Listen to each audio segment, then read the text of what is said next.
E eu quero dizer, não sobre a greve em si, mas eu quero extrair lições da greve. E gostaria de chamar a atenção de todos para alguns problemas que nós vamos começar a vivenciar daqui para frente, a partir do momento em que o povo começou a perceber que ele verdadeiramente é o detentor do poder. Começou a perceber que o que está escrito na Constituição Federal, que todo o poder emana do povo, não é só para estar escrito, é para ser praticado. E isso vai causar muitas mudanças na nossa vida e principalmente na vida política deste país. O que está acontecendo, ou o que aconteceu, pode surpreender apenas quem nunca estudou história.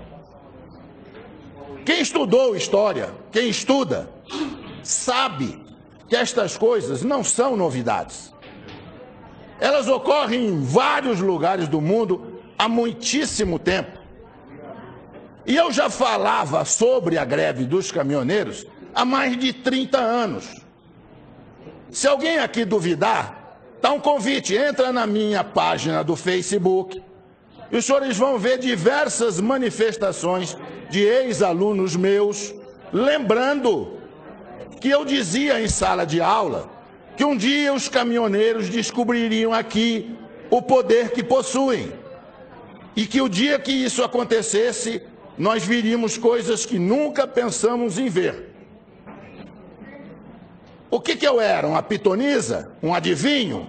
Não, um sujeito que estuda e que conhece a história. E eu convido os senhores também, se quiserem entender o que eu estou falando, a procurarem. Não temos mais videolocadora, mas procura no Netflix, procura no Now.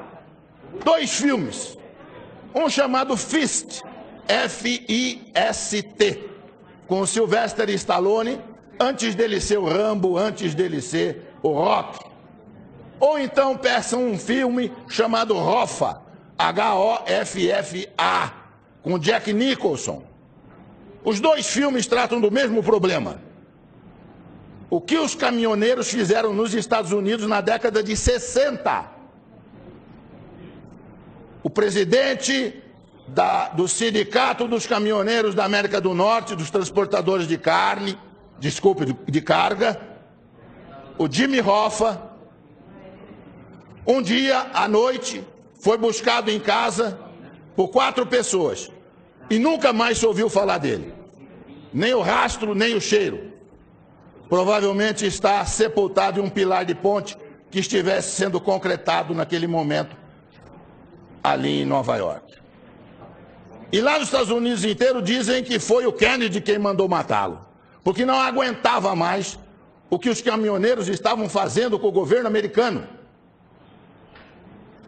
Assistam o filme. Tem 50 anos esse filme. E eu já dizia para os meus alunos, então, o dia que os caminhoneiros do Brasil descobrirem isso.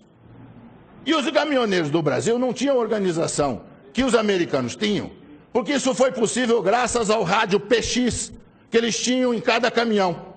Cada caminhão tinha um rádio PX, num determinado momento houve um comando e eles simplesmente pararam os Estados Unidos.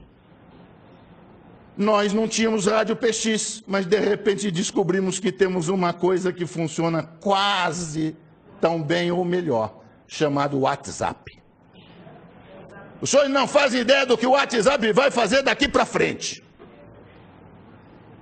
Se a sociedade brasileira descobrir que se ela se organizar, ela tem o mesmo poder, nós vamos ficar abismados com as coisas que vão acontecer nesse país. Eu estava nos Estados Unidos em 1976, estudando, e eu frequentava um supermercado que ficava pertinho do apartamento onde eu morava. E lá eu comprava café brasileiro, café cacique. Pois um dia eu cheguei no supermercado, havia uma placa na prateleira onde estava o café, cheio de latinha de café cacique, e a placa dizia assim: não compre café brasileiro. E eu fiquei surpreso, eu falei, se o proprietário não quer vender café brasileiro, é só tirar da prateleira.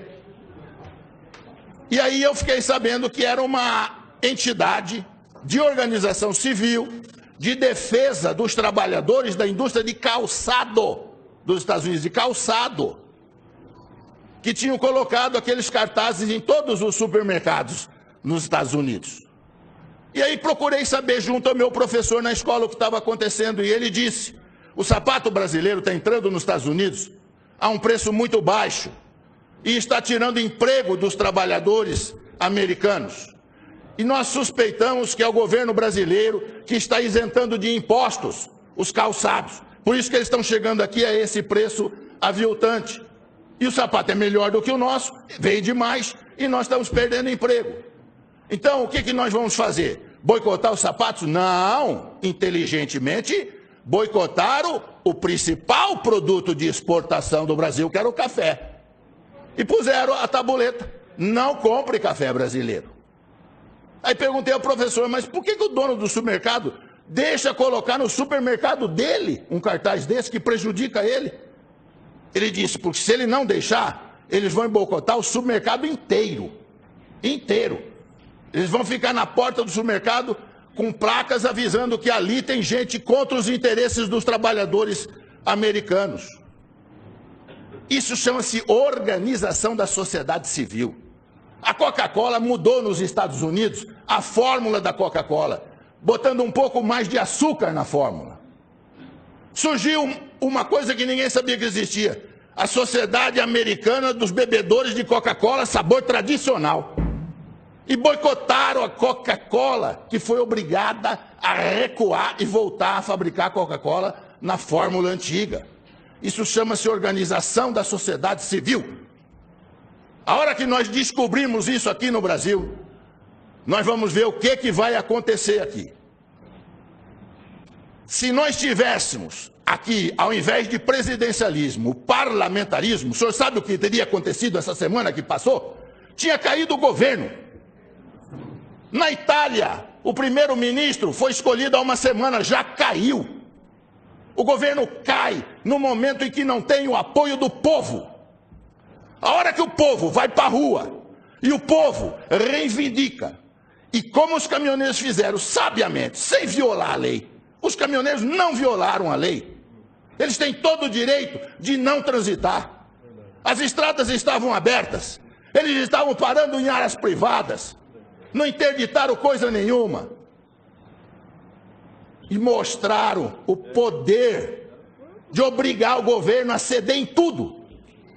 Eu faço ideia se eles tivessem posto na lista de reivindicações, depois de diminuir o diesel, a renúncia do presidente. Quero ver o que o presidente ia falar para eles. Eu não renuncio, então não termino a greve. Verdade. Eu ia ver o que ia acontecer. Senhores, abram o olho. Governadores, prefeitos, abram o olho.